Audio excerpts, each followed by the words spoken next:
वर्ष तरी लागणार एवढ्या मोठ्या 12.5 कोटीच्या महाराष्ट्राला 3-3.5 कोटीपेक्षा सुद्धा जास्त मराठा संख्या असल्यामुळे मराठा समाजाचा हा काय म्हणतात डाटा कलेक्ट करायला वेळ लागेल. तारखा चुकीच्या देण्याचा कुठेच काही मुद्दा येत नाही. शेवटी ज्या विषयाला जो वेळ लागेल तो लागेल आणि त्यामुळे एखादी तारीख दिली त्या तारखेपर्यंत पूर्ण होईल असं वाटलं. असं जर आपण एक एक तारीख धरून बसलो तर त्याच्यातून काही साध्य होणार नाही. अर्धमुर्ध काही केलं तर ते कोर्टात टिकणार नाही. आमची मागणी महाराष्ट्रातल्या मराठा समाजाला सरसकट कुणबी प्रमाणपत्र देणे आणि मराठा आणि कुणबी एकच हे सिद्ध झालेले 54 लाख पुरावे सरकारनंच सांगितलं आमच्याकडे मिळाले. त्याचा कायदा पारित करायला 1 घंटा लागतो.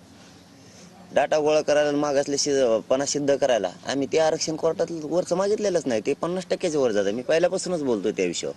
ते 50% वर जातं, ते टिकणार नाहीये.